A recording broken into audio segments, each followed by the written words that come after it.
What up, world? Welcome back on the Star List, the music industry learning. I'm your host, Q Jackson, former DJ Crucifix, right here on the Texas Star List Network, 30 million Texas wide and global, where we help new artists and new record labels learn how to expand, build a brand, build a foundation, and learn how to make revenue without guessing and waiting on a major label. So if you're new to the channel, make sure y'all hit that subscribe button because I'm about to share a few gems that you can apply to your career. Let's get it.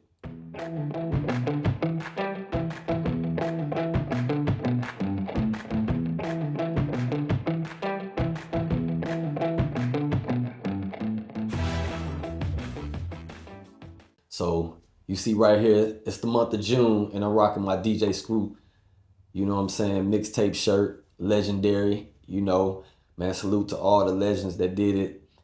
That's a part of the reason why I go so hard for new artists and independence and understanding the power that we really have in controlling the streets. It's just the education that we got to put together so everybody can know how to share the cards and the game. And there's enough money out here for everybody to eat. And there's plenty of positions that you can make money in this industry where you ain't always got to be just a star player. So today we're going to speak about music releases and building a strategy. While most artists ruin their own release, I get it. Coming fresh out the studio, you want the whole world to hear that record, you know what I'm saying? And you ready to release it real fast. But that ain't how it goes. So we're gonna go it to a whole nother level because by this time you done figured out your artist identity, you done learned a bit about brand foundation. But we finna take it to a whole nother level where it's gonna separate the rookies from the pros and amateurs from the professionals. We talking about music release strategy. Cause dropping a song, that ain't a strategy. Posting on social media saying that my record is out right now, that ain't a real rollout. Hitting DJs in the DM talking about, yo, DJ, can you play my record? I'm the hottest in the city. That ain't preparation. So you want to take your time, and through these lessons, I'm going to get y'all in position, prepared, and when y'all drop a song, it really hit bass and it really matters. You got to ask yourself, is your record really ready to be released? Have you tried a few things? For example, have you went out to the car and played your music and see how it sounds in your car?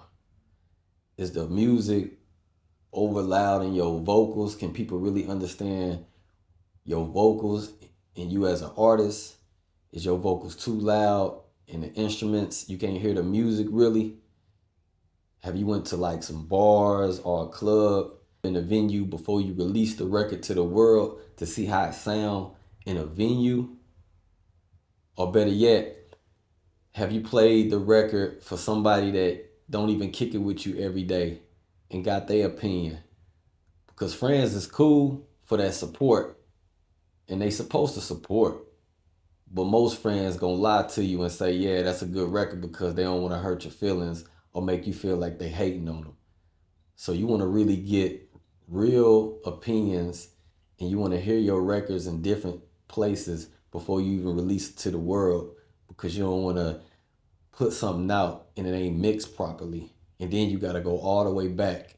You don't want to put no record out and you don't have no radio version, no acapella, no instrumental, and then a big DJ that's working at a radio station and say, hey man, I can get you some spins, but boom, you ain't even prepared. So make sure you take your time and put yourself in position to be able to release the record in the proper way. We're going to speak about DJ versions versus streaming versions. You want to have different versions prepared for the DJ, like the dirty version, the radio version. Because all DJs, you might come across some DJs that DJ at teen events, people that's 18 and under.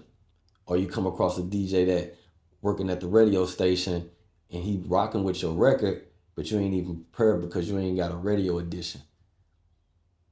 You want to have an instrumental, So when he playing in the mix shows, he might play in that new J. Cole, and then right when J. Cole verse come off, he can start blending in your record with that beat.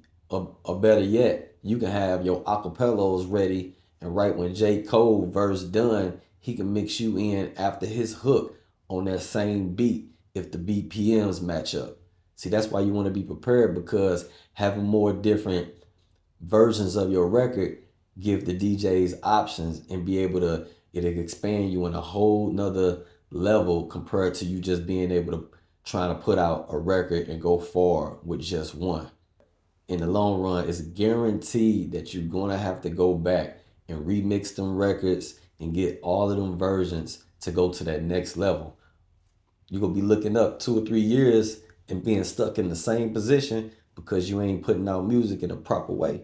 You gotta be prepared to put out the music in a proper way so you don't have to be burning money and having to go back later. Yes, man, shout out to all the DJs that been rocking with me for all these years. Man, all the DJs that helped me break new music. That mean everything. You know what I'm saying? I wouldn't be nothing without other DJs being able to support and understand that when I come in a club or a venue and I got a record, sometimes I send them the record. Majority of the times I send them the record before I get there, but then sometimes it just be like, I just got this mug. I want to hear it right now. And it's plenty of times that I done went to the club and I done tipped the DJ fresh out the studio and then got the record played before it was even released. You know what I'm saying? To even just get that sound on where the record going. So it's cool to take your time and test records before even releasing them, to be able to see like, all right, this mug jamming, or the bass might need to be hitting harder, or the pianos might need to be louder. You know what I'm saying? So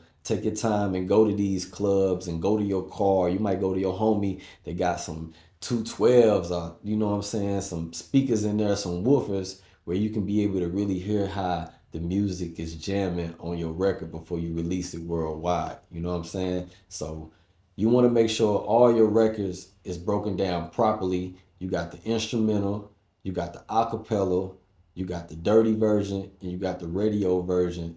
And then you can even add a special DJ version with a little bit of expanded intro, so the DJ can do a introduction, you know what I'm saying? He might be doing that on a mix show, or he might be doing that, you know what I'm saying, live in the club. Every DJ got different styles. But if you prepare your record properly before you send it off and package it up, you're gonna have a better opportunity to be able to go a long ways more than people that just releasing one record. You know what I'm saying? So make sure y'all get it together, man. Go out here and build relationships, respect the relationships, because relationships go a long ways. Relationships go a long ways, even if you don't have nothing. If you feel like you don't have too much, man, take it back to the old days where artists used to go to the club and ask the DJs, man, you know, what could they do for them? You know, probably back when I was a youngster, I heard stories where people used to go to DJs and help them carry their crates.